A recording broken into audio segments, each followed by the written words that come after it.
Muling inupakan ni Pangulong Rodrigo Duterte ang Philippine Red Cross kagabi. Pinaiimbestigahan ni Duterte sa DOH ang umano'y false positive results ng Red Cross Laboratory sa Subic. 49 hospital workers umano ang nagpositibo sa COVID noong September 3. Pero nang magpa-retest ang grupo sa ibang laboratorio, makalipas ang 3 araw, 44 sa kanila ay negatibo. Kinumpirma naman ni Health Secretary Francisco Duque III na iniimbestigahan na ito ng ahensya. Sa pagdinig naman ng House Committee on Good Government kahapon, lumabas na nasa 6 billion pesos na ang naibayad ng gobyerno sa Red Cross para sa mga RT-PCR tests. Bagay na ayon kay Quezon 2nd District Representative JJ Suarez, dapat tignan mabuti ng DOH lalo't masama ang epekto ng anxiety sa mga nabibigyan ng false positive results. Mr. Secretary, I need to inform you that some reports came to my office that there are private citizens calling your attention. I think they filed a complaint before your office. Hindi ko alam kung dumating na po sa inyo. It's about certain staff in a hospital in Subic who were tested positive by the PRC laboratory in Subic. They are all vaccinated staff of the hospitals. And because they doubt the result, that they became positive, they have themselves retested on September 6. Nangyari po to September 3. After 3 days, they have themselves retested in another facility. And 44 out of the 49 false positive, Mr. Chair, nag-negative silang lahat. Meaning to say, there is about 90% error in the laboratory of the Philippine Red Cross in Subic. Anyway, I'm not going to expound on this. I think my colleague here, Congressman JJ, will expound this kasi mukhang nakaka-alarma po yung considering our need to be very accurate in our data. Mahirap po ito kapag hindi na ninyo na ayos ito. Are you aware of this, Secretary? Yes, Mr. Chairman. I have with me the actual communication coming from a complainant, but who has requested for anonymity. But I do confirm that there is that complaint, which is being investigated now by the lab network headed by under Assistant Secretary Nestor Santiago, whom I believe has already relayed to the RITM to do an evaluation or an assessment of this complaint. Okay. Secretary, meron din po kasing ang dami nagtatanong sa akin dahil yung pong ibinayad natin sa PRC na nanggaling po sa PhilHealth. Now, by the way, how much have we paid so far? Somebody told me that the PhilHealth already paid 6 billion pesos to Philippine Red Cross. Is that correct? That is correct, Your Honor, Mr. Chairman. In employing RT-PCR, ito pong testing natin, tama po? That is correct, Mr. Chairman. Po nila kasing malaman, nagsimula po kasi yung cost niya na 4,000 pesos per testing. Ngayon po magkano? If my recollection serves me right, it's about now 2,800. Okay. Sa Makatwid po, merong variable ito eh. Nagsimula po sa 4,000, ngayon naging 2,800. Bakit po kaya hindi 500 pesos or 300 pesos? Considering that we are paying Red Cross, 6 billion pesos po ito. Bakit hindi po nila ibigay na lamang testing at cost?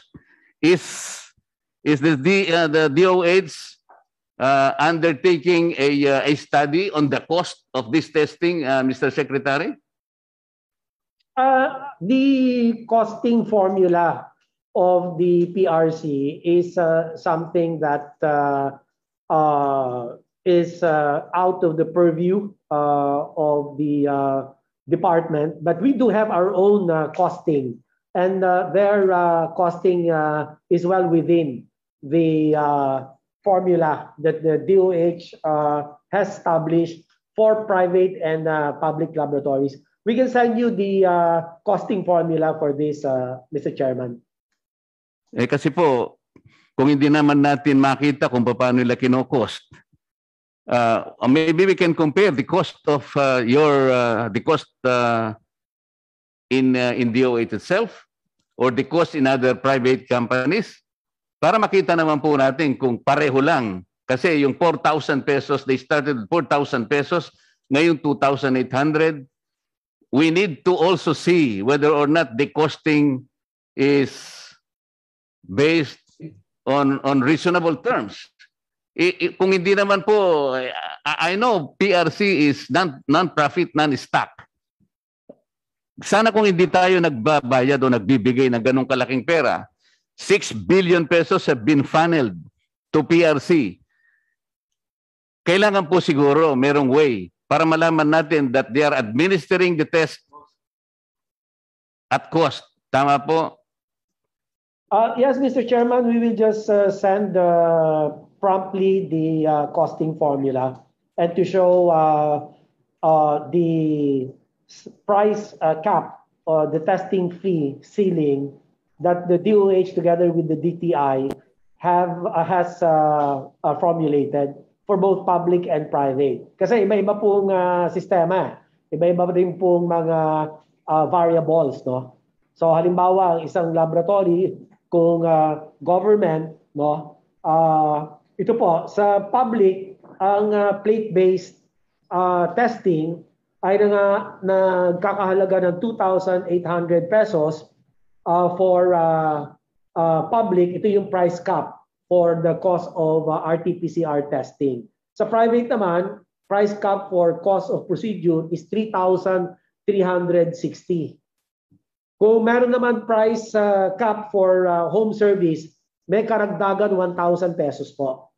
This is for the plate-based RT-PCR testing. This is the latest costing or fees that have been established by both DTI and the DOH.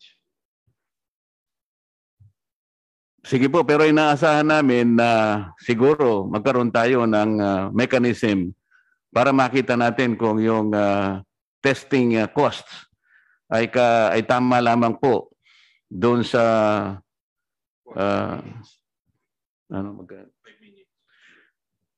what we are trying to say, Mr. Secretary, there is a need for us to rationalize the costings. Mapa-private, mapa-public, I think we need to do this sapagkat malaking pera din ang binibigay natin sa Philippine Red Cross. 6 billion pesos po. Sa nakikita ko naman, hindi naman dapat siguro ganun kalaki unless they are able to justify. But the only way for them to do this ay makita natin yung costing, Mr. Secretary. I know they're trying to help, pero kailangan din nating ma-rationalize yung pondong binibigay natin sa kanila. Salamat po, Mr. Secretary. I hope you can find time to look into this also. We will do, Mr. Chairman. We will do. Certainly the investigation has commenced. Thank you. Secretary Duque, if this number of false positives will be verified and proven authentic, would you consider this alarming? Well, that is now the subject of an investigation. But normally, that is an outlier. The percentage of positivity at about 89% is certainly out of the ordinary. Kasi, Mr. Secretary, Mr. Chairman, I just want to continue the line of thinking. No? Ang laki po nun. 44 out of 49 tested positive, but when they retested, dahil hindi nga sila makapaniwala na positive sila, lumabas negative naman sila. Ang dami po nun. Ngayon, the mental anguish, anxiety, and stress caused to those individuals cannot be explained. Ang mas malungkot pa dito, Mr. Chairman, kung yung 40 yun ay hindi nakapagparitest at napilitan mag-isolate na hindi naman pala sila tunay na positibo sa COVID-19. Mr. Chair, I would like to stress this point because Secretary Duque, 14 days isolation is no joke. And I do understand that 14 days isolation is necessary for those who are truly tested positive. So we really need to look into how the testing is being done, especially if these testings are being paid for. Binabayaran naman natin yung pagtetest. So dapat ang makuha nating resulta ay yung totoo naman. Kasi dito, tinitingnan natin na patuloy na tumataas yung bilang ng mga COVID positives natin. How sure are we? How sure are we? Now, they were lucky enough to have themselves retested. Mr. Chairman, for the record, I know of 2 other individuals who went through the same mental anguish, had themselves tested, lumabas positive, hindi sila makapaniwala kasi hindi sila lumalabas ng kanilang mga tahanan. Nagpa-retest sila, same day, negative.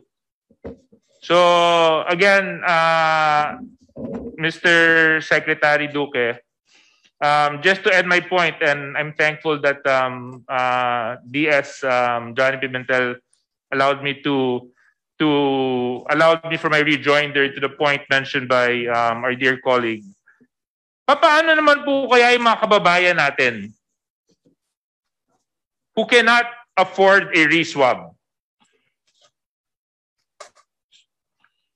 May mga quarantine facilities tayo na para lang magpa-quarantine, kailangan po silang magbayad. So dito, nagbayad na sila, mali ang test result, nagpa-quarantine sila, magbabayad na naman sila. Ano po ang opinion nyo tungkol doon, Mr. Secretary? At sa palagay po ninyo, ano po ang dapat nating gawin?